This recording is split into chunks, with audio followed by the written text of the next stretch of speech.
কিছু কিছু ড্রেস আছে পাখির ছোট হয়ে গেছে, কিন্তু ও খুব বেশি এই ড্রেসগুলো পছন্দ করে। তাই এখন প্রায়ই এই ড্রেসগুলো বের করেও বাড়ির মধ্যেই পরে পরে খেলে। আমিও নিষেধ করি না যে ড্রেসগুলো তো ছোটোই হয়ে গেছে, আর কি হবে, সেই তো আলমারিতে পরে থাকবে। এই হলুদ ড্রেসটা ছিল পাখির সেই পছন্দের মধ্যে একটা ড্রেস।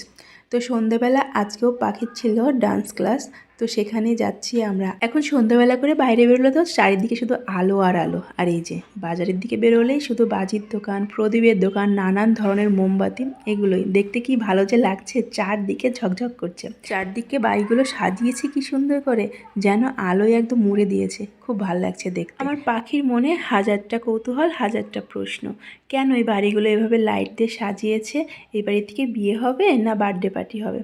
তো আমি ওকে বললাম যে না না, মা কালী আসবে তো, তাই চারদিকটা এরকম করে সাজানো হয়েছে। ঢোকার সময় দেখলাম পাখির নাচের স্কুলটা খুব সুন্দর করে সাজিয়েছে।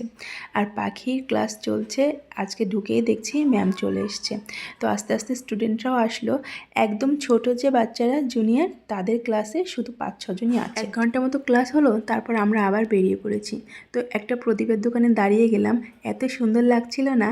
2-একটা প্রদীপ নিলাম, 2 প্যাকেট মোমবাতি নিলাম। আর ধনতেরাস উপলক্ষে নাকি ছোট ছোট কাঁসা পেতলের বাসনগুলো তুলেছে ওরা। তো আমাকেও দেখাচ্ছিল, কিন্তু পাখির বাবা বললো ধনতেরাস এখনও শুরু হয়নি, তো ধনতেরাসের সময় আমি ছোটোখাটো 2-একটা কিছু কিনে নেব। সোনার জিনিসে তো আকাশ ছোঁয়া দাম, সেগুলো তো কেনা আমাদের মতো মধ্যবিত্তদের পক্ষে সম্ভব নয়। তো বাসনগুলো দেখতে আমার খুবই ভালো লাগে, আর ঠাকুর ঘরের বাসন, রান্নাঘরের জিনিসপত্র বরাবরই আমার কিনতে ভালো লাগে। আর এই প্রদীপের সেটগুলো সত্যি অসাধারণ করে বানিয়েছে। সব রকম দশকর্মার দোকানের সামনেই দেখছি এরকম একটা চৌকি মতো পেতে এই ধনতেরাস উপলক্ষে এই জিনিসগুলো, বাজি, মোমবাতি, প্রদীপ, নানান রকমের জিনিস বসিয়েছে। খুব ভালো লাগছে দেখতে। আর পাখি ভাবছে কখন তার পছন্দের জিনিসটি কেনা হবে।